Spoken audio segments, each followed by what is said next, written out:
আসসালামু আলাইকুম আরহামাতুল্লাহ। প্রিয় শিক্ষার্থী বন্ধুরা, আজকের আলোচ্য বিষয় হবে নবম শ্রেণীর জীবন ও জীবিকা প্রথম অধ্যায় ছক পূরণ 1.4 পরিবারের বর্তমান আর্থিক অবস্থা বিশ্লেষণের চেকলিস্ট। প্রথমে আমরা কর্মিক নং 1 থেকে শুরু করব। দেয়া আছে নিয়মিত উৎস থেকে পরিবারের বার্ষিক আয় কত। এখানে তোমরা আগেই কথা একটা বলে রাখি, সেটা হলো তোমরা তোমাদের পরিবারের নিজেদের মতন নিজেরা একটা চাইলে এখান থেকে বানিয়ে তোমরা কিন্তু এই তথ্যগুলো পূরণ করতে পারো। আমি যেই দিছি বা অন্য যে স্যাররা যে তথ্যগুলো দিচ্ছে এই তথ্যগুলোই দেয়া লাগবে, এটা কোনো বিষয় না। তোমার পরিবারের আর্থিক সচ্ছলতা বুঝে তুমি একটা পূরণ করে দিলেই হবে। তবে সবকিছু একটা নিয়মের ভিতরে যেন থাকে, এটা মনে রাখবা। তাই এখানে আছে শুরুতেই দেখো যে 1 নম্বরে নিয়মিত উৎস থেকে পরিবারের বার্ষিক আয় কত। আমি দিছি 2,40,000 টাকা। উত্তর মন্তব্য দিতে হবে সঠিক। এরপরে 2 নাম্বার যে অনিয়মিত উৎস থেকে পরিবারের বার্ষিক অর্থপ্রাপ্তি কত। অনিয়মিত উৎস সেটা যে কোনো উৎস হইতে পারে, অর্থাৎ প্রতিনিয়ত আয় হবে এরকমের না, মাঝে মাঝে আয় হয়। সেটা দিছি 1 লক্ষ টাকা, এটাও সঠিক।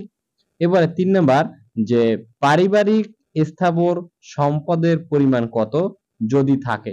অবশ্যই কম বেশি সবারই থাকে।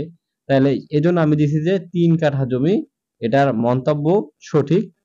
এরপরে 4 নাম্বার যে পারিবারিক অস্থাবর সম্পদের পরিমাণ, ব্যাংকে জমা টাকা, অন্যের কাছে পাওনা ইত্যাদি কত যদি থাকে। এখানে আমি দিছি যে 2 লক্ষ টাকা, এটাও কিন্তু সঠিক, মন্তব্যের ঘরে দিতে হবে। এরপরে 5 নাম্বার যে বার্ষিক পারিবারিক ব্যয় কত আবশ্যক, যা করতেই হবে, অর্থাৎ বাৎসরিক ব্যয় যেটা তোমার পরিবারের জন্য করতেই হয়। এখানে দিছি আমি 2 লক্ষ টাকা, এটা হবে মন্তব্য সঠিক। এরপরে আসি 6 নাম্বার, বলছে বার্ষিক পারিবারিক ব্যয় কত। এটা তুমি যেটা মাঝে মাঝে ব্যয় করো সেইটা, অথবা তোমার মাঝে মাঝে ব্যয় করার প্রয়োজন হয় আরকি। তাহলে সেটা মাঝে মাঝে 10,000 টাকা। যেহেতু আমার ইনকাম শুরুতেই ছিল 2,40,000 টাকা, ওই অনুযায়ী কিন্তু আমার এই পরবর্তী তথ্যগুলা সাজাইতে হবে। তাহলে দিচ্ছি কত, 10,000 টাকা, এবং উত্তর মন্তব্য হবে সঠিক। এরপরে 7 নাম্বার যে বার্ষিক সঞ্চয়ের পরিমাণ কত। বার্ষিক সঞ্চয়ের পরিমাণ, যেহেতু আমার আয় কম, অবশ্যই সঞ্চয়ের পরিমাণ কম হবে।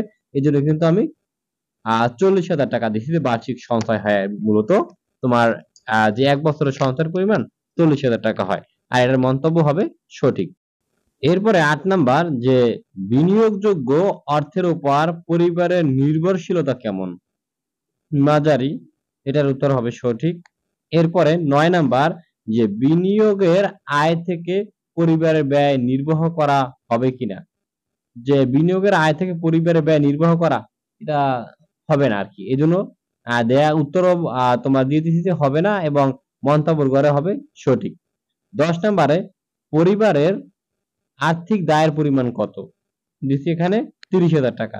এখন এই যে ছকটা পূরণ করবা, সেটাকে প্রথমে বলে রাখি, তোমাদের আয় অনুযায়ী তুমি এই ছকটা পূরণ করবা। আমি কাজ করছি কি যে আ আমার মানে ন্যূনতম যে আয়টা, ওই আয়টা দিয়ে এই তোমার ছকটা পূরণ করছি। আশা করি তোমরাও ওরকমের পূরণ করবা যে 10 লাখ, 20 লাখ, 30 লাখ এত টাকা না দেওয়া ভালো। অর্থাৎ তুমি আ মিনিমাম একটা অ্যামাউন্ট ধরে নেবা, যাতে স্যাররা জানি বুঝতে পারে যে না এই আসলে তথ্যটা বা এই ছকটা তুমি একেবারে সঠিক তথ্য বা সঠিক ইনফরমেশন দিয়ে মূলত পূরণ করছো। আর যাই হোক, তোমরা এটা নিজেরা বানিয়ে লিখে দেবা, বা চাইলে আমারটা দিতে পারো, বা অন্য স্যারের যেটা তোমার পছন্দ হয় সেটা দিতে পারো। তো আজকের মতন এখানেই বিদায় নিচ্ছি। সামনে 1.5 এর আবার ছক পূরণ তোমাদের মাঝে নিয়ে হাজির হব। ততক্ষণ তোমরা সুস্থ থাকো, ভালো থাকো। আল্লাহ